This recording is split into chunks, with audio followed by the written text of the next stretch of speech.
Bezrat Hashem, 6 Adar, Erev Yortzeit de Moshe Rabbeinu, Parashat Tetzavé, une semaine avant Tanit Esther et Purim, qui vont suivre, Bezrat Hashem. Donc, on a beaucoup de choses à faire aujourd'hui. On va, Bezrat Hashem, parler essentiellement de la Megillah. On va se préparer ensemble à la compréhension de la Megillah et ce qu'Hachem il attend de nous au travers de la lecture de la Megillah. C'est important, c'est très important. Il faut savoir quelque chose d'extraordinaire. Je pense que si on lit un Rambam qui est vraiment choquant, il y a écrit dans le Rambam, d'ailleurs le Raïved là tout de suite il s'étonne de ce qui est marqué dans le Rambam. Je vous lis le Rambam, écoutez bien. Sur la Megillah. Le Rambam sur Ilchot Megillah. Kol Sifrei HaNevi'im Vektuvim. Tous les livres du Tanakh, c'est-à-dire pas la Torah, Bereshit, Shemot, Veikra, Bamidbar, Dvarim. Les livres Nevi'im Ktuvim. C'est la Torah Bal-Peh. Non, c'est la Torah écrite, mais c'est Shmuel, Melachim, les livres des prophètes. Et ensuite il y a les hagiographes, les Ketuvim. Donc, tous les Nevi'im et Ktuvim, Melachim, Shmuel, Shoftim, Yehoshua, ça commence par Yehoshua, etc. Eh bien, dit le Rambam, avec inclus les hagiographes aussi. Tous les livres des Nevi'im et Ktuvim, vous entendez? Oui. Atidim, Libatel, Limot, Amashiach. Oui. Ils vont s'annuler à la fin des temps. Vous vous rendez compte? Ils vont s'annuler. Tous les livres, là, on a en bas tous les Nevi'im, tous les Ktuvim, vont s'annuler à la fin des temps. J'espère qu'ils vont nous rembourser. Le Raïved, il est étonné, il dit au Rambam, comment tu peux dire une chose pareille, c'est terrible, de dire qu'il y a une partie de la Torah qui va s'annuler. Il est épaté le Raïved de ce que le Rambam dit. Il dit c'est Vadaï l'onachon. Oui, mais ici c'est que des névotes. Dès qu'on arrive à la fin. Joli, joli, c'est que des névoot, donc on arrive à la fin. Mais il y a aussi les Ktuvim. Alors en tout cas, écoutez le Rambam. C'est premier élément de réponse. Tous les livres des Nevi'im et des Ktuvim, Atidim, Libatel, Limot, Amashiach, Chut, sauf un, Megillat Esther. D'où on apprend, parce qu'il y a marqué Vezicham lo Yesuf Mizaram, le souvenir de la Megillat Esther ne s'interrompra pas. De là, il apprend le Rambam que bien que la Tidlavo, tous les livres vont s'annuler, alors ça n'inclut pas la Torah, c'est que les livres des Nevi'im et Ktuvim. Eh bien, Esther, elle va rester. Pourquoi? Chez I Kayemet, elle sera Kayemet, Kechamisharum chez Torah, elle sera encore chez Torah, ou Kechol Ilchot chez Betorah chez Bal-Peh, et comme tout le Talmud, lui, évidemment, sera Kayam. La seule chose qui aura plus la Tidlavo, c'est les livres des Nevi'im et des Ktuvim. Veyeme à Purim, Lo Ya'avru mitoch haYehudim, Vezicham lo Yesuf Mizaram, Yiram le Pasuk, les jours de Purim ne seront jamais annulés. Donc c'est marqué dans le Rambam, tous les livres des Nevi'im et des Ktuvim vont s'annuler à la fin des temps. Il n'y en aura plus. Sauf la Megillat Esther. Donc on n'aura plus que Chamisharum chez Torah, on aura ça, la Gemara, tout le Talmud on aura encore, et Megillat Esther. C'est ça qu'on aura à la fin des temps. Et le Raïved tout de suite il dit, c'est d'avoir idiote, c'est une chose bête ou simple. Pas Kadosh qu'il a dit le Rambam. Est-ce que c'est possible que quelque chose de la Torah va s'annuler? Donc il n'est pas du tout d'accord le Raïved avec le Rambam. Il est cholek. Il dit tout va rester. Mais à Kolpanim, Shitat Rambam, qu'il y a une partie de la Torah qui va s'annuler. Alors une partie de la Gemara, il y a des drachas. Exactement, très juste. Sûrement ça restera. Alors le Chavetz Chaim il explique tout de suite quelle est la kavana du Rambam. D'où ça sort? C'est Medouyak dans la Megillah. Dans la Megillah c'est marqué que la Megillah elle va rester pour l'éternité. Si c'était comme le reste des Nevi'im et Ktuvim, il n'y a pas besoin de préciser. Si c'est marqué dans la Megillah que ça va rester, c'est que ça va rester un peu plus que le reste.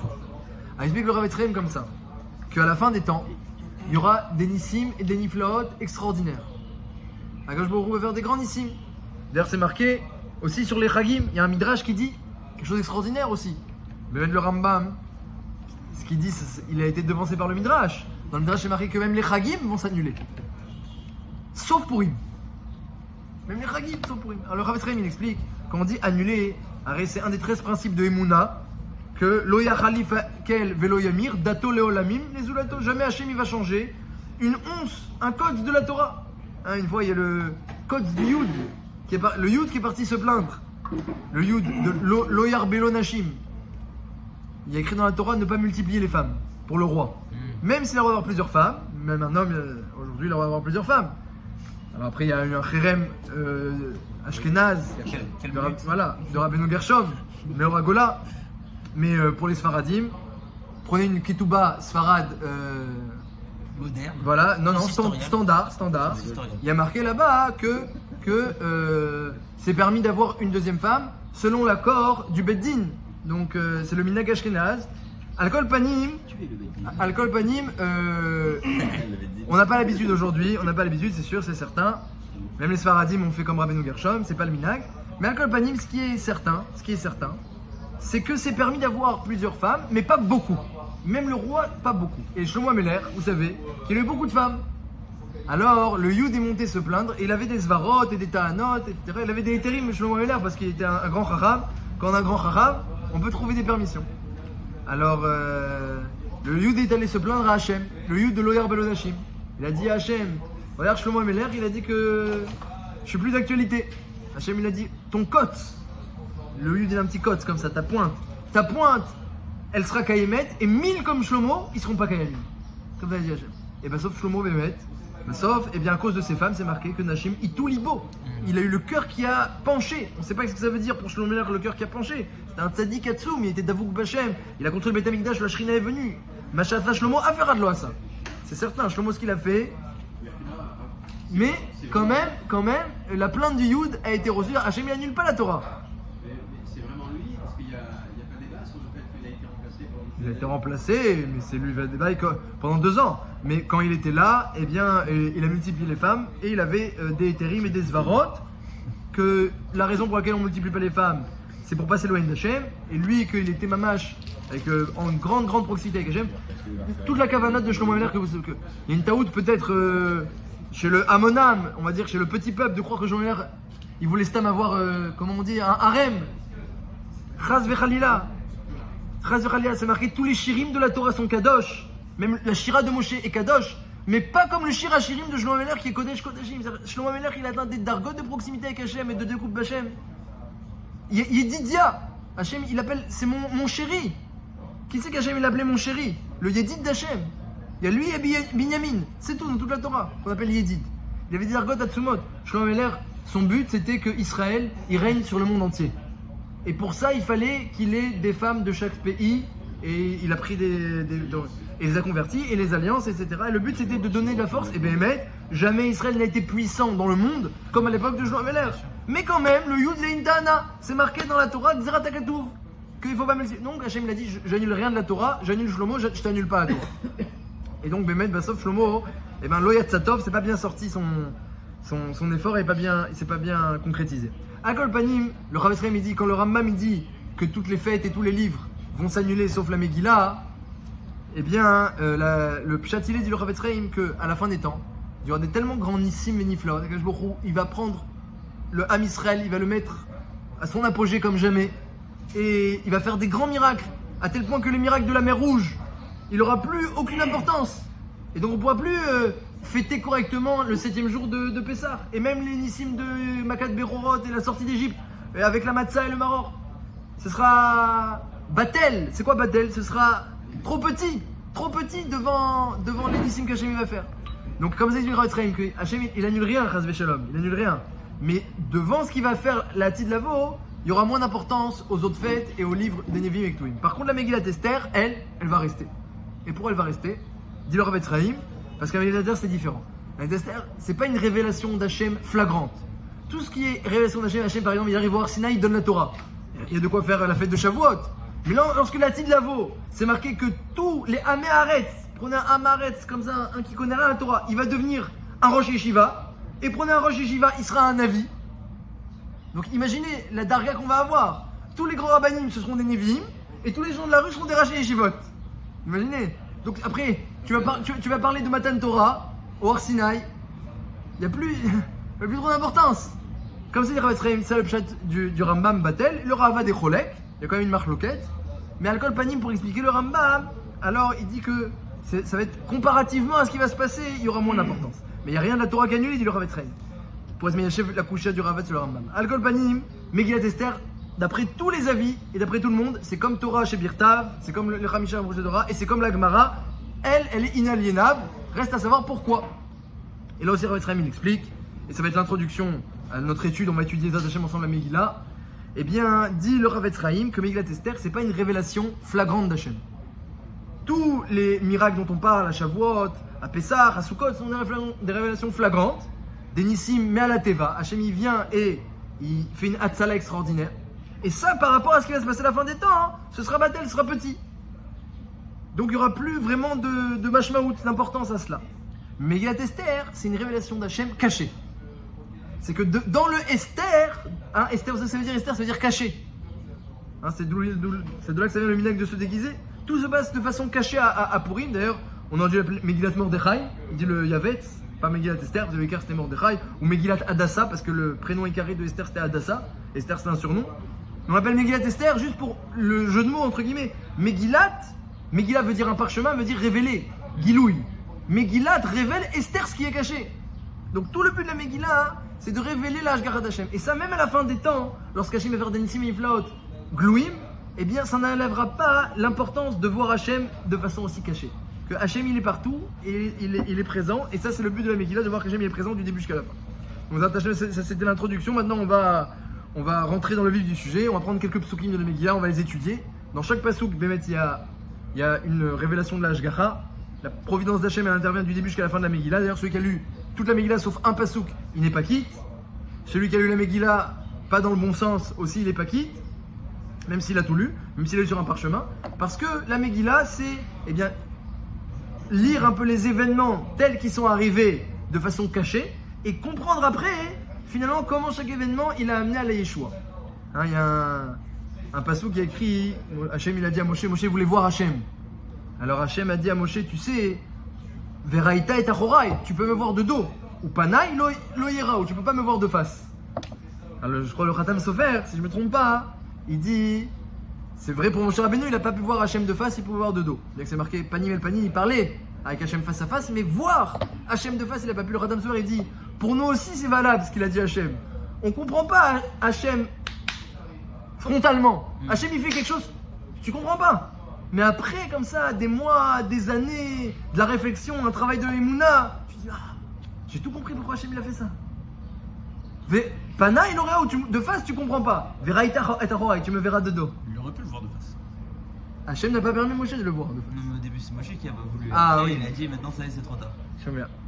Akol Pani, comme ça, Rav Damser, il dit que c'est valable pour nous, que on comprend pas les choses de façon frontale, mais avec le temps, avec les Emouna, on comprend. Alors regardez le début de la Megillah, c'est très beau.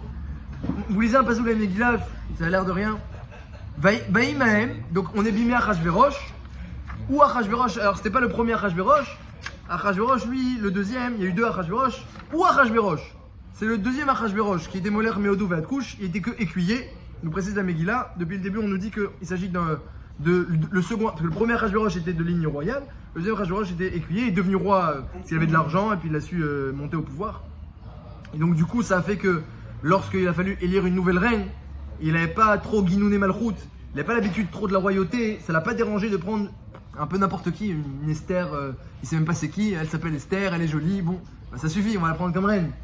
Une caisse d'ava, c'est pas celui qui est roi de père en fils, il vérifie la lignée royale de sa kala. On prend pas une kala comme ça sans réfléchir, on regarde bien la famille, est-ce que c'est une bonne famille. Akol Panim, ça c'est le premier nes que on y avait Achashverosh qui était au pouvoir. Le second nes, dans le deuxième pasouk, Keshevet Amelech Achashverosh al Kiseh Malchuto. Ce fut à l'époque du règne, lorsque Achashverosh était assis, Keshevet, lorsqu'il était assis sur son trône de gloire, son trône de royal, Asher Beshushan Abira. Celui qui lit la Megillah, ça a l'air de rien. Oui, Achashverosh, il a été roi, assis sur son trône. Keshevet, c'est aussi une façon de parler, ça veut dire.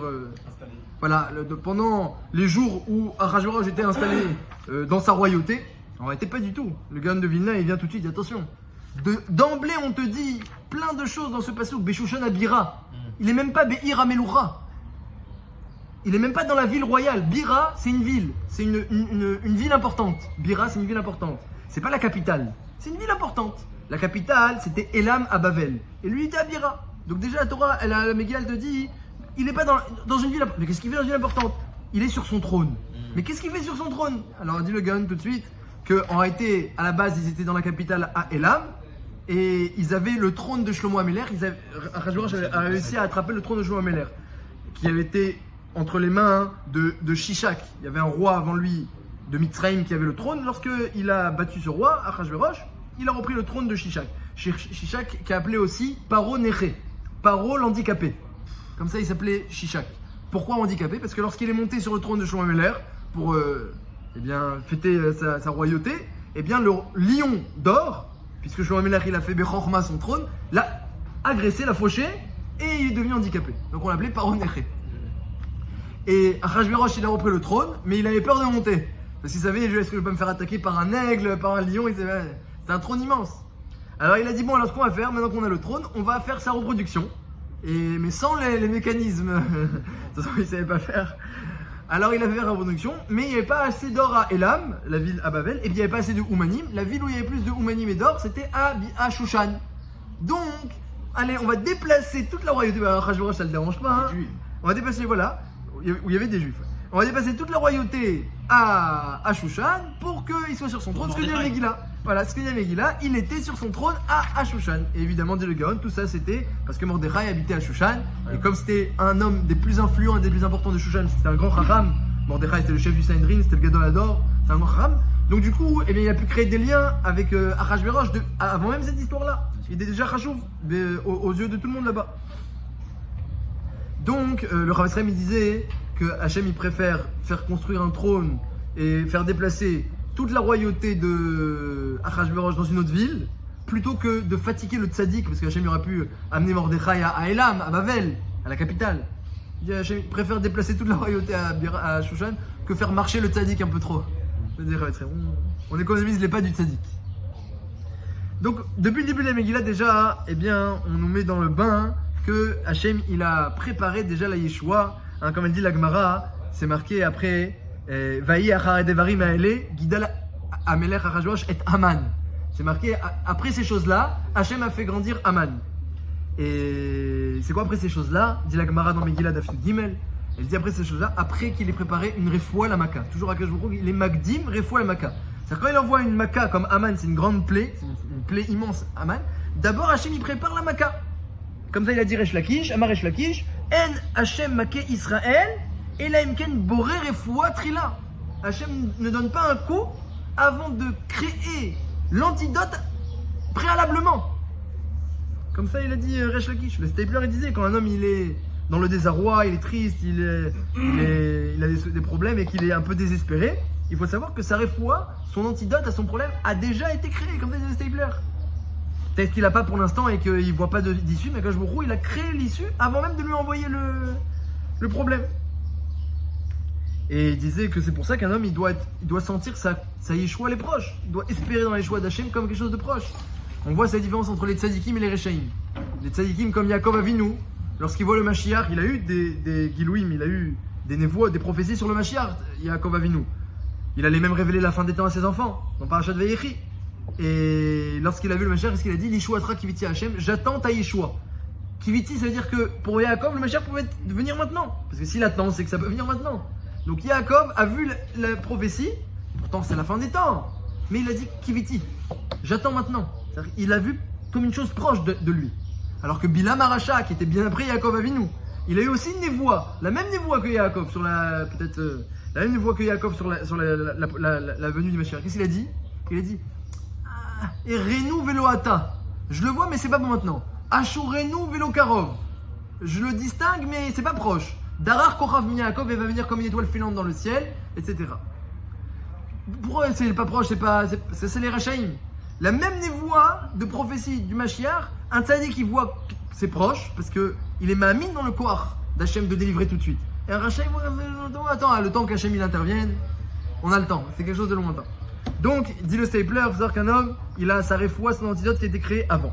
Comme ça, c'est marqué dans Maseret Megillah, justement. Alors donc, Achashverosh, il organise un grand festin.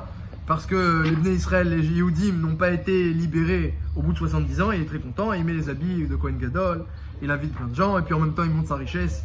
Il y avait plein de raisons à ce festin-là. Et puis pendant le festin, ils ont bu du vin, hein, tout se passe autour du vin dans la Megillah. Parce que le vin, ça fait révéler les secrets, ça fait révéler ce qui est caché. Donc c'est tout le inyan de la Megillah, c'est de révéler ce qui est caché.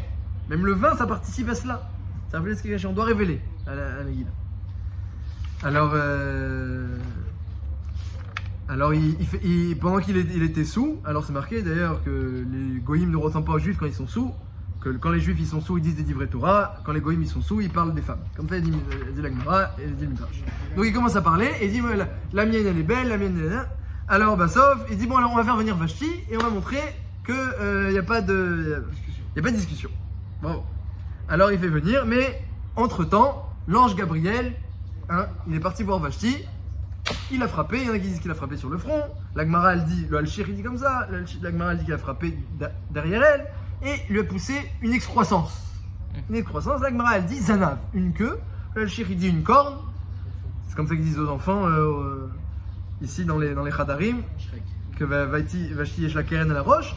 Ça c'est le Al-Shir HaKadosh. Mais dans la Gemara Megillah, tel que c'est marqué dans notre Gersa à nous, c'est marqué que Gabriel lui a mis un Zanav. Et à cause de ça, du coup, elle n'a pas pu venir, évidemment, quel boucha. Et elle a été déchue de son rang. La royauté de Vashti, qui était reine de père en fils depuis Nebuchadnezzar, attention. C'est l'arrière-petite-fille de Nebuchadnezzar. La fille de Balshazzar, l'arrière-petite-fille de Nebuchadnezzar. Donc elle avait une royauté. Bémet, j'ai vu qu'ils s'interrogent. Comment ça se fait que la royauté s'est arrêtée?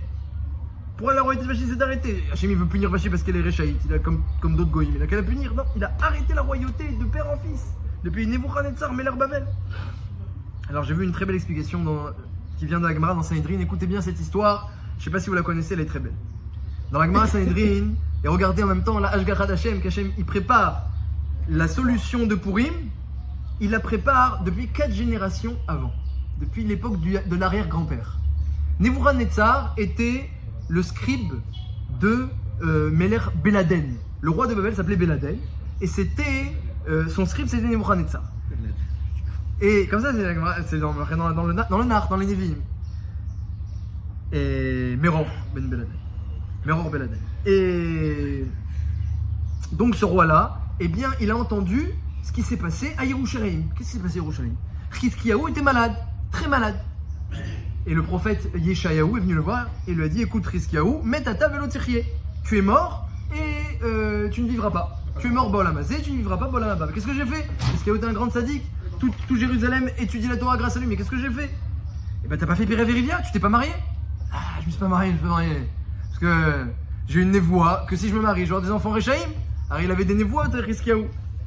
Hein, Chizkiyahu il a rempli les Bate Midrashot de Torah. Il a mis une épée à l'entrée Midrashot. Celui qui sort l'épée elle tombe. Et lui-même il étudie tout le temps. Et tout Jérusalem étudie grâce à lui. Il avait rempli les fioles d'huile de Bate Midrash qui éclairaient de telle manière qu'elle s'éteigne jamais, qu'il pouvait faire de l'étude en permanence. C'était un super sadique. En plus, il avait un bitachon bachen extraordinaire. Quand Sancheriv est venu avec des centaines de milliers de chefs d'armée, il a dit à tout le monde on reste tranquille, on va pas combattre, on fait confiance à Hachem. Et tous les soldats, tous les chefs d'armée de Sancheriv sont morts pendant la nuit. Il avait un bitachon extraordinaire. Chizkiyahu, c'était un Meler. Il n'y a pas eu comme lui. Très très fort. Et il a été malade parce qu'il ne voulait pas avoir d'enfant.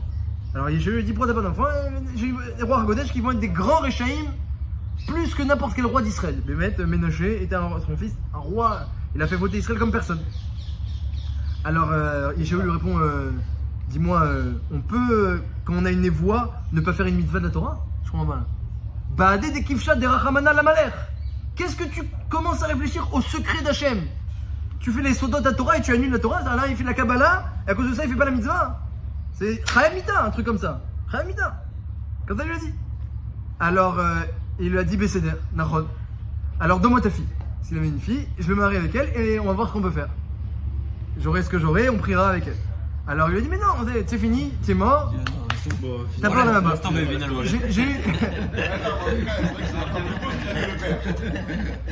J'ai eu la névoie. Alcool Panim. Bassof. Yeshayahu. Qu'est-ce qu'il a dit Chizkiyahu? Qu'est-ce qu'il a dit? Il a dit Yeshayahu, non, j'ai eu la névoie. Alors Chizkiyahu lui a dit, écoute, Ben Amot, fils d'Amot, il a plus peur son prénom. Il a descendu une darette. Ben Amot, finis ta prophétie. Kalé voitra, finis ta prophétie, que je puisse prier Hachem. Parce que même une épée sur la gorge d'un homme, David Ameler, mon aïeul, il disait, on désespère pas. Donc c'est pas ta névoie qui va me faire désespérer. Et c'est vrai, une névoie ra'a, elle peut être une taper les tova. Il est sorti, Chizkiyahu était mitrasek, il a pris Hachem, il a pleuré, Hachem, il annule le décret, et il lui a rajouté 15 ans de vie, et il s'est marié avec la fille de Yeshayahu. Et il a eu Ménaché, il a eu 2 enfants Réchaïm, des grands Réchaïm, dont Ménaché. Et mais pour guérir, hein, vous savez que la fièvre elle monte le soir et elle descend. Le soleil il a un pouvoir de guérir. C'est marqué qu'Abraham Avinu il avait une émeraude qui faisait guérir tous ceux qui la voyaient. Il l'a envoyé sur le soleil. C'est pour ça dit le Midrash. À Golpanim, quand la journée quand le soleil tape, les maladies elles diminuent. Alors quand Hachem a voulu faire guérir Chizkiyahu comme Yaakov aussi, qu'il était de soulage que le soleil s'est levé, eh bien qu'est-ce qu'il a fait Hachem? Il a allongé la journée de 6 heures. Et il y a eu 18 heures de soleil, 18 heures de jour, au lieu de 12, et Chizkiyahu a guéri. Et dans le monde entier, tout le monde a remarqué que la journée a duré 18 heures au lieu de 12. Ça fait l'actualité. Mais qu'est-ce qui s'est passé? Et on a entendu que c'est à cause de Chizkiyahu, ça a été mis par scène, ça a été publié, et donc le roi le plus important, c'était le roi Béladen justement. Eh bien, il a envoyé une lettre à Chizkiyahu avec des missionnaires aussi, et ils sont partis les voir. Et ils l'ont dit Baruch Ofecholim, Baruch Hashem Kashem Tageri, ils ont donné la lettre. Et dans la lettre, c'était marqué Shalom Aleichem Chizkiyahu, Shalom Aleichem Yerushalayim, la ville Ayekara, Shalom Aleichem Hashem, le grand roi, le grand Dieu, et le Karaba. Et le scribe n'était pas là, il n'était pas Nebuchadnezzar. Quand il est revenu, on lui a dit voilà ce qui est marqué dans la lettre. Il a dit comment? Shalom Aleichem à Chizkiyahu avant Shalom Aleichem à Hachem. C'est pas qu'un vote pour Hachem. Alors il a dit faut rattraper l'envoyé. Il a commencé à faire des pas pour rattraper l'envoyé. Il a commencé à faire des pas pour le kavod d'Hachem. Et quelqu'un qui est raoui d'être roi et qui fait des pas pour le kavod d'Hachem, Hachem il décrète sur lui la royauté. Donc chaque pas qu'il a fait, Hachem il a dit c'est une génération de plus de royauté. Il a fait 1 pas, tu seras roi. 2 pas, ton fils. 3 pas, ton petit-fils, Balshazzar. Et le 4e pas, il allait le faire. Et c'est marqué dans la Gemara, c'est pas marqué c'était qui, mais c'est marqué dans la Gemara, que s'il avait fait le 4e pas, il avait fini le 4e pas, Loya Sarid ou Palid Beklal Israël. Il n'y aurait pas eu un survivant dans Israël. La Gemara n'explique pas pourquoi. Il n'y aurait pas eu. Alors Gabriel est venu, il a bloqué le 4e pas, il a dit hé. Il n'a pas pu finir, il a fait appeler, il est revenu, il a corrigé. Comme ça, elle dit la Gemara, et la Gemara s'arrête ici. Mais les Mefarshim, ils ont réfléchi, c'était qui la 4e génération? C'était Vashti.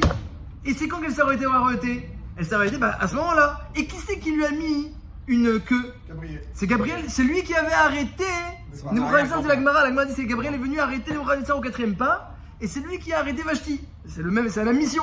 Un malard ne fait qu'une mission. Et donc il a arrêté Vashti. Et la Gemara dit, s'il a fait le 4e pas, il n'aurait pas eu de survivant. On ne sait pas pourquoi il n'aurait pas eu de survivant. Mais d'après le calcul, il n'aurait peut-être pas eu de survivant parce que, et comme ça j'ai lu ce matin, dans le Khatam Sofer normalement, dans le Shalmei Toda, il dit qu'il n'y aurait pas eu de survivant parce que d'ailleurs je crois que c'était Béchet à Rav Israël, il n'y aurait pas eu de survivant parce que si Vashti était restée reine, donc Esther elle serait pas passée au pouvoir, et les choses, eh bien, le décret d'Aman, il aurait peut-être été mis de Kayem. Donc, ce que dit la Gemara, que Hachem, il a préparé la Refoua la Maka, il a préparé l'antidote de Haman depuis 4 générations avant, à l'époque de Nebuchadnezzar, par l'intermédiaire de Gabriel. Et nous, des fois, on s'inquiète comment Hachem va sauver. Attends, mais Hachem, ça fait déjà 4 générations qu'il a prévu ta Yeshua. Oui, Belshazzar, c'est le fils de Ménaché. Non. Belshazzar, c'est le père de Vashti. Je l'ai compris. Mais le petit-fils de Nebuchadnezzar. Alors Il y a Chizkiyahu, quel rapport? Les pas qu'il fait, est-ce que c'est pour lui? C'est Nebuchadnezzar qui a fait les pas. C'est l'autre génération. C'est Nebuchadnezzar qui a fait les pas. C'est pas Chizkiyahu. Chizkiyahu vient de David. Non, mais De Vashti. Il a dit au début, il a dit qu'il a fait les pas. Je fais la petite chose. Nebuchadnezzar, il a fait 4 pas pour attraper la lettre pour Chizkiyahu. Et Hachem a dit, puisqu'il a raouillé à la royauté, et il se préoccupe de mon kavod, Magialo. Il a pris une tarte. Il a vraiment Gabriel Lévy. Oui. Ça veut dire quoi, Je sais pas pourquoi elle a eu d'œuf qu'à ça. Je sais pas. Quel est le sens de ça, je sais pas. Alcool J'aurais pu faire autre chose, quoi. Ouais, pourquoi ou une corne quelque chose qui a fait qu'elle a pas pu venir.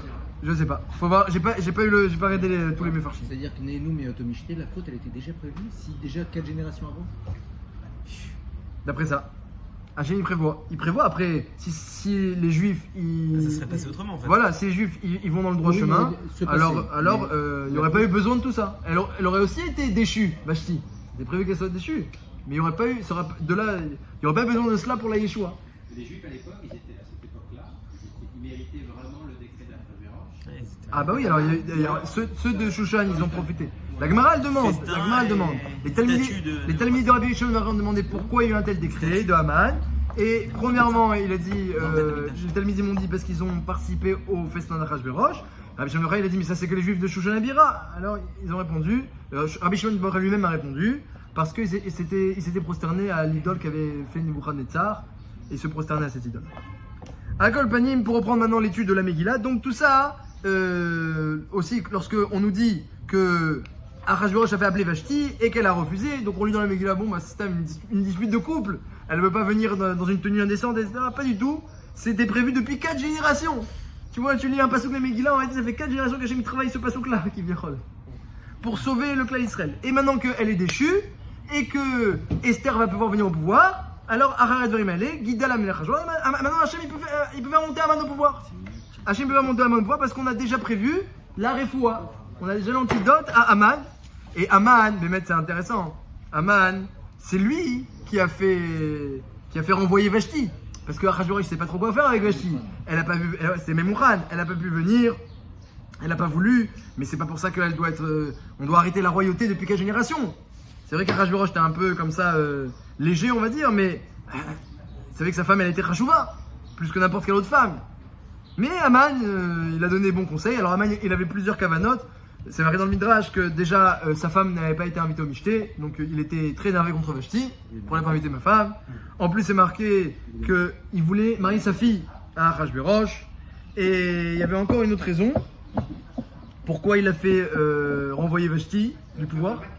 Ah, parce qu'il voulait enlever la royauté. Enfin, après, que la vraie royauté c'était Vashti. C'était pas vraiment. Non, la dernière raison, c'est marqué dans la Megillah elle-même, ça ira comme ça. Qu'il voulait faire une nouvelle loi. Que toute femme qui manque de respect à son mari, ça y est, elle mériterait d'être envoyée pour que sa femme lui fasse enfin un peu cavode. Donc il a fait tout ça, et donc lui il a fait ses projets personnels. Hachem il a repris les projets d'Haman, et avec ça il a fait élire Vashti. Il y avait Kaniré des problèmes d'entente entre femmes de souverains. Kaniré. Elle a fait son Mishtel. Dans le Mishté des femmes, elle n'a pas invité la femme de Haman. Donc là déjà Haman, comme ça c'est marqué dans le Midrash.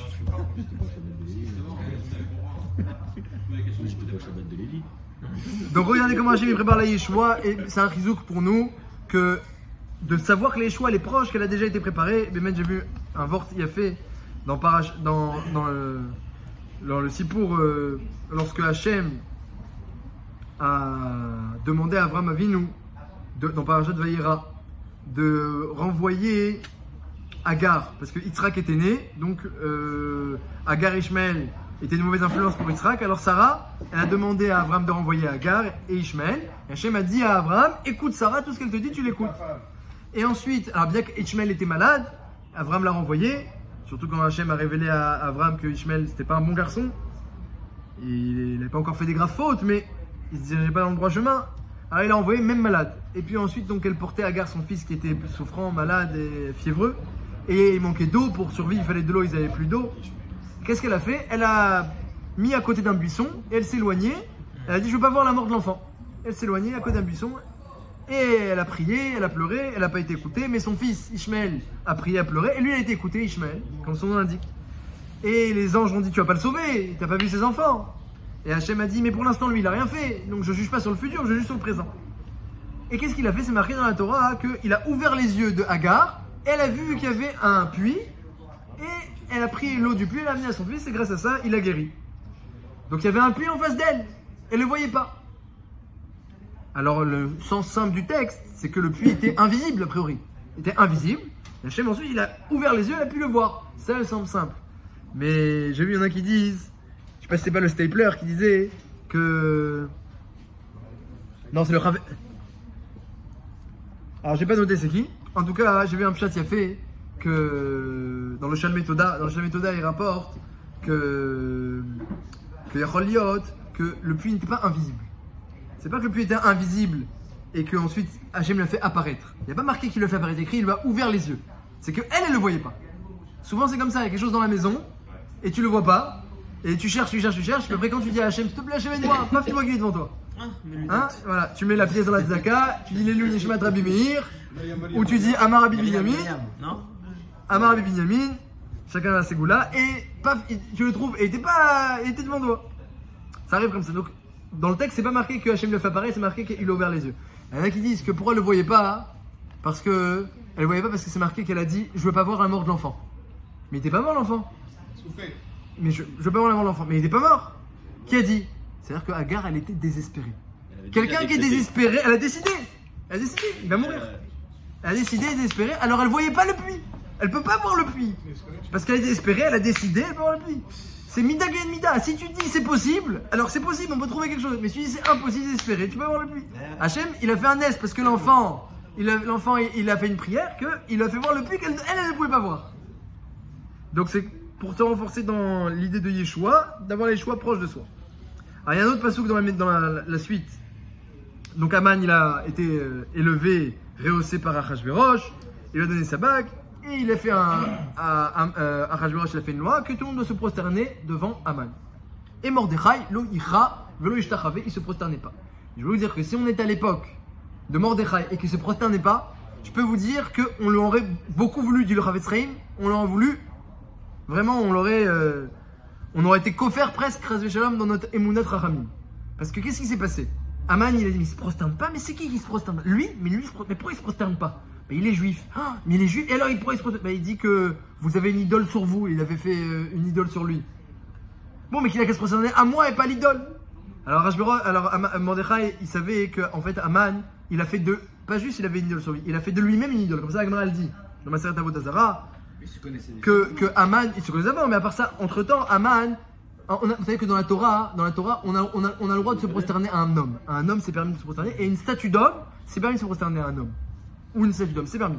L'interdit, c'est de se prosterner à une idole, qui est un shem de Elakut, un shem de divinité. Mais un homme, c'est marqué plusieurs fois dans la Torah, Avraham, il a dit Mishtach Ave Livnei Chet. Avraham, il s'est prosterné devant les gens de Chet quand il a acheté la tombe de Sarah. Yaakov et Esav, bravo. Donc plein de fois dans la Torah. Donc c'est permis, mais Aman c'est différent, parce qu'Aman il s'est rendu lui-même un dieu. Donc il s'est sanctifié en tant que dieu, puis il avait sur lui des idoles, donc on ne pouvait plus se prosterner al pied à la chas. C'est-à-dire quelqu'un qui a étudié Maseret Avodah Zarah comme Mordechai, ne pouvait pas prosterner. Mais quelqu'un qui a un œil un peu extérieur, prosterne-toi devant Aman, et il voulait pas. Mordechai il voulait pas, et donc les gens du peuple, ils comprenaient pas. Qu'est-ce qui s'est passé après? Aman a dit, c'est qui celui-là? C'est un juif. Bon, mais je vais pas tuer un juif, c'est pas kavod pour moi. Je vais tuer un juif comme ça, je vais le prendre, je vais le tuer. C'est pas kavod. Je vais tuer tout son peuple, et lui avec, comme ça c'est déjà plus Mechoubad, c'est plus ma team à moi. Un homme comme ça, je vais m'attaquer, ils vont dire, t'as vu, il s'attaque aux faibles, c'est pas joli. Donc il a mis un décret sur tous les juifs des 127 contrées de Achashverosh, juste à cause de Mordechai qui se prosterne pas. Imaginez, vous viviez à l'époque de Mordechai. Il est pas fou celui-là, il fait des chumrot, il dit dans la Gemara, il fait du pile-poule, c'est une idole, mais prosterne-toi mon sang. Il y a un décret contre tout le clan Israël dans tous les pays. Prosterne-toi. Il est fou celui-là. C'est un extrémiste religieux. Et là, en fait, non, c'était la halakha. C'est la halakha. Mais des fois, la halakha, elle plaît pas. La halakha, elle plaît pas. C'est la halakha qui plaît pas. Et alors, vous allez dire, c'est Sakat Nefashot. Mais Sakat Nefashot, ça repousse pas à Avodah Zarah. C'est là où le bas blesse. Ça aurait été pour Shabbat, il a transgressé Shabbat Mordechai. Mais à Avodah Zarah, on repousse pas. Mishum Sakat Nefashot. Donc à Mordechai, il se prosternait pas et il faisait confiance à Hachem. Si la halakha c'est ça, alors Hachem il va amener avec ça des bonnes choses. Et il a suivi le chemin de la halakha. Les gens étaient très énervés. Sauf qu'est-ce qui s'est passé? Sauf il s'est passé que il y a eu finalement un décret sur tous les juifs. Mais du coup, lorsqu'ensuite, eh bien, les choses se sont renversées et que Esther et Mordechai ont pu influencer Achashverosh de changer le décret, là il a dit je peux pas changer le décret. Le décret là je peux pas changer. Mais ce que je peux faire c'est émettre un nouveau décret. Le décret du roi, on ne le rapporte pas, on ne le ramène pas, mais on peut mettre un nouveau décret. Donc ils ont dû mettre un nouveau décret, encore plus puissant que le premier, pour complètement le neutraliser. Donc ils ont dit les Juifs vont se défendre et ils vont attaquer et Aman est mort et le roi est avec eux. Et donc finalement, le premier décret ça a fait que tous les ennemis du clan Israël, ils étaient réunis ensemble pour combattre le 13 Adar. Mais du coup, tous les Juifs, ils se sont renforcés et les gens des 127 contrées, ils étaient avec les Juifs parce que Mordechai était déjà passé au pouvoir. Donc ça a été une plus grande victoire. Parce que si on avait gagné que contre Aman, eh bien ses enfants, ses petits-enfants et tous les, on va dire, pro-Aman auraient été restés cachés et protégés et il n'y aurait pas une si grande victoire. Mais parce qu'il y a eu un premier décret, parce qu'Aman a dit je ne vais pas m'attaquer à Mordechai seul, je vais m'attaquer à tous, sauf ce qui s'est passé, c'est que nous on ne s'est pas attaqué à Aman seul, on s'est attaqué à tous. Et donc la victoire était encore beaucoup plus grande. Donc au final, eh bien ce que Mordechai il a rendu en fait cette histoire un peu nationale, à cause du fait qu'il ne voulait pas se prosterner, ça a fait que la victoire a été nationale. Mais si il s'était prosterné, la victoire, je ne sais pas s'il y aurait une victoire, mais elle aurait été beaucoup plus petite.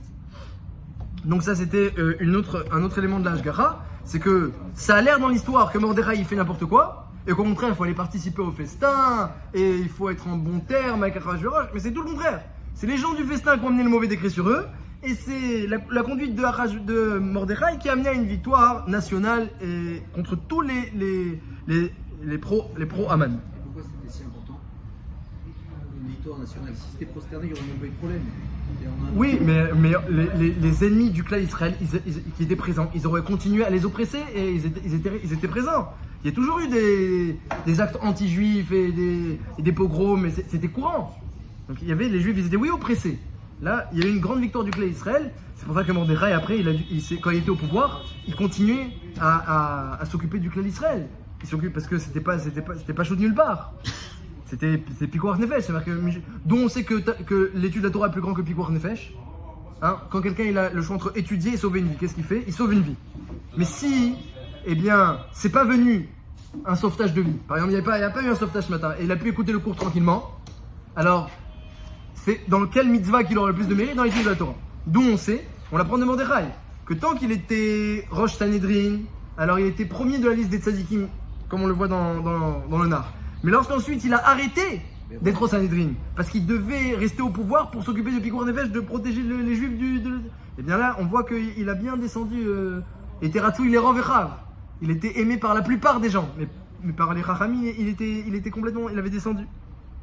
C'est-à-dire que quand il y a Pikuach Nefesh, alors il faut s'arrêter pour sauver le clan Israël, et c'était le cas. Les juifs, ça n'a jamais été un matzav pachout pour les juifs en galoute, en dehors d'Eretz Israël. Et même en Eretz Israël, c'était pas pachout. Donc à Golpanim, ça c'est un autre pasouk, quand on voit qu'ils ne se prosternent pas et que ça cause plein de problèmes, au final, grâce à ça, il y a une grande géoula.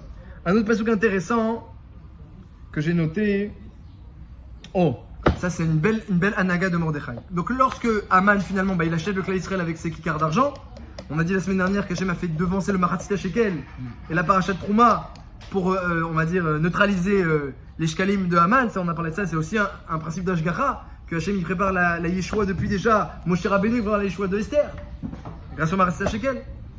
À Kolpanim, quand il entend Mordechai que Haman a fait un décret sur tous les juifs des 127 contrées, et Esther était déjà au pouvoir.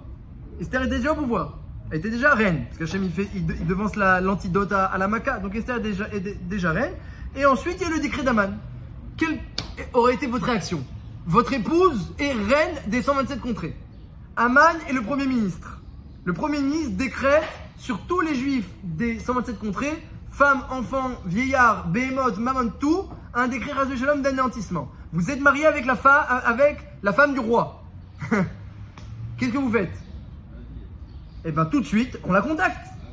Qu'est-ce qu'il fait, Mordechai? Il déchire ses vêtements, il met de la cendre, et il commence à faire des tagnotes et des tfilotes. Après qu'il a fait cette tfilotes et cette tagnotes, il arrive à l'endroit où elle habitait Esther, la cour. Il veut rentrer. On dit à monsieur, non, on rentre pas habillé comme ça. Il dit, c'est pas grave, alors je rentre pas. Il continue, tfilotes et tagnotes. Jusqu'à que les gens ont entendu que Mordechai voulait rentrer et il n'a pas pu, et qu'il ne s'est pas changé de vêtements, ils ont parti dire à Esther, Mordechai, il est en haillon, il jeûne, il a de la cendre. Elle s'est inquiétée, elle a envoyé un chaliard, et pour savoir ce qui se passait, qui était personne d'autre que le prophète Daniel, si je ne me trompe pas, et envoyé le chaliard, et il a bien confirmé qu'il y avait un décret sur tous les juifs. Donc on a Mordechai, très intelligent, et un grand chacham, et la Emouna Bachem, il sait que même si j'ai quelqu'un au pouvoir, c'est pas sur ça qu'on doit compter pour aller à Yeshua. S'il y a un décret d'Hachem tellement chamour sur le clan Israël, alors la solution, elle doit venir de Hachem. Ce serait une grande erreur que de croire que la solution va venir de Esther. Donc il compte pas sur Esther, il compte sur Hachem. Il va faire Ishtadlout. Il a fait Ishtadlout. Il est parti au palais. Ils ont dit tu rentres pas. Il dit ah bah ça y est, j'ai fait Ishtadlout. C'est pour ça qu'il Il a Ishtadlout. Après ça c'est su et du coup il a transmis. C'est ça qu'il lui dit à un moment donné. Si ça passe pas par toi. Exactement. Par toi. Exactement. Il lui dit voilà, quand Vashti a dit mais quand Esther elle a dit mais je peux pas aller lui parler, il m'a pas appelé.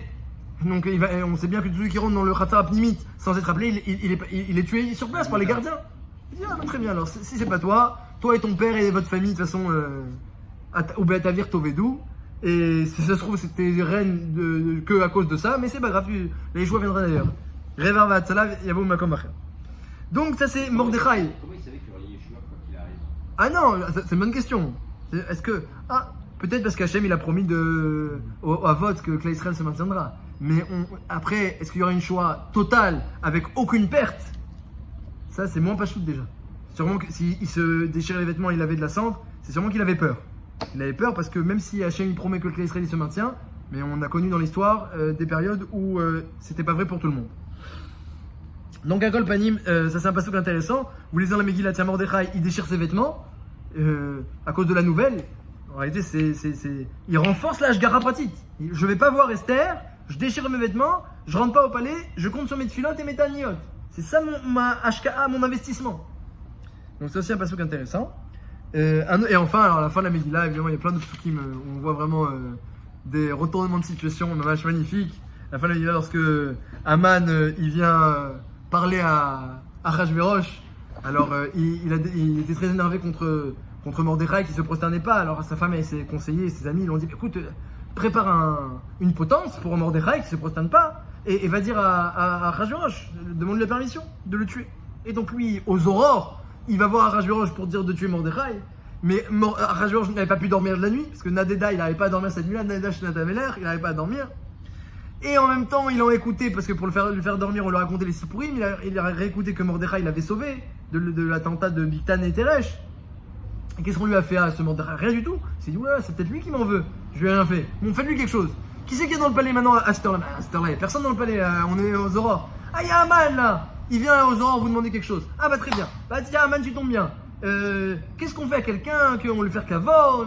Et Aman, il s'imagine la gloire. Il pense tout lui revient. Et il commence à dire des choses démesurées. La couronne du roi, le cheval du roi. Et il s'imagine, il se fait ses 10 mionotes, etc. Et c'est Aman, par ses 10 mionotes, qui a initié la grandeur de Mordechai. La grandeur de Mordechai. Et c'est beau parce qu'à la fin, vous voyez Mordechai, qui est en Levush Malchut, il est habillé avec les habits de Achashverosh, les habits du roi et le cheval du roi. Et c'est lui il n'était pas avare de mettre des haillons et de mettre la cendre sur la tête. Il a dit, je compte pas sur la royauté. Je déchire mes vêtements, je compte pas sur la royauté. Ben ça il a dit, tu vas voir, tu auras les vêtements du roi. Regardez, mesure pour mesure, comment la Hashgara le fait. Si tu avais compté sur la royauté, tu aurais fini en haillon. Maintenant, tu as compté sur le haillon, tu finiras dans la royauté. Et donc, sauf, il y avait. Et la potence, alors, bon, la potence pour l'instant, elle était mise de côté. Et puis, sauf, ce qui s'est passé, c'est que Esther, elle a finalement, au cours du repas, elle a fait un michté, elle a invité Aman au cours du repas, du deuxième repas. Hein, c'est marqué, j'ai entendu un Vortia fait. Le premier repas, Esther, elle a rien dit. Et le deuxième repas, elle a dit. J'ai entendu un qui a dit, pourquoi le premier, elle a rien dit? Le deuxième, elle a dit. Parce que le premier repas, c'est marqué que Aman, il était encore content d'être invité au premier repas, parce qu'il n'y avait pas encore eu l'histoire avec Mordechai. Il est venu sa mère Vetovlev. Elle a vu Esther, Aman, sa mère Vetovlev. Il est confiant, il est heureux, il est dangereux. Il est confiant, il est heureux, il est dangereux. Quelqu'un qui est sûr de lui, qui est content, c'est dangereux. Elle a rien dit. Entre-temps, le lendemain, il avait reçu déjà plein de pissionnotes, il a dû faire cafode à Mordechai. Il est revenu Avel vers Rafouilloche, Avel de sa fille, et Rafouilloche parce qu'il a reçu un pot de chambre sur la tête. Quand ensuite il a été appelé, elle a vu dans cette date, elle a dit, allez, là je le dis. Donc là, comment un homme, il a confiance, il espère, même si c'est dans ses bêtises, mais c'est dangereux. À plus forte raison, quand quelqu'un il a confiance, il espère dans la chaîne que c'est puissant.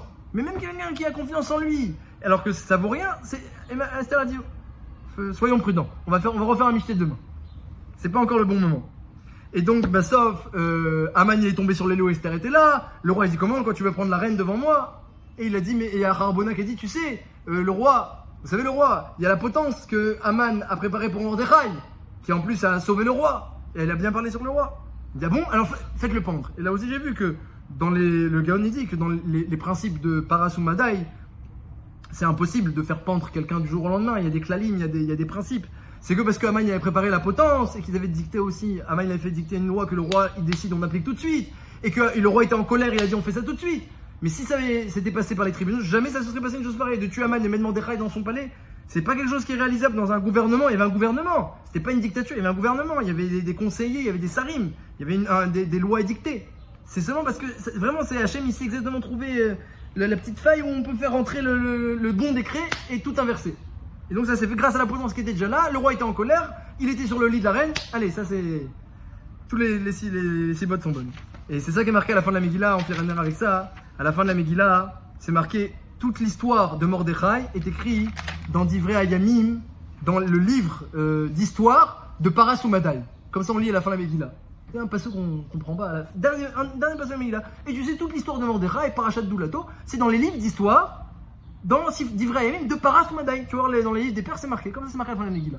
Alors, Chazon Yereskel, il disait, ça veut dire, qu'est-ce que ça veut dire ce passage? C'est-à-dire que si tu veux lire l'histoire de Mordechai et de Esther, va prendre un livre d'histoire de Parasumadaï. Si tu veux lire la main d'Hachem, tu prends la Megillah. Quand on prend une Megillah d'Esther, c'est pour voir la main d'Hachem, pas pour lire l'histoire de Mordechai et Esther. Tu veux lire l'histoire de Mordechai et Esther, va prendre Divrei Hayamim, je le Parasumadaï. Allez, prends un livre d'histoire. Comme ça, il nous dit la Megillah à la fin. Donc, c'est tout le but de la Megillah. On voit pas Hachem dans la Megillah, de même qu'on voit pas Moshe Rabbeinu dans la paracha Tetzavé. Il apparaît pas du tout toute la paracha. Et pourtant, Veata, on parle que de lui, mais on le voit pas. Dans la Megillah, c'est pareil. On voit pas Hachem, mais on est censé parler que de lui.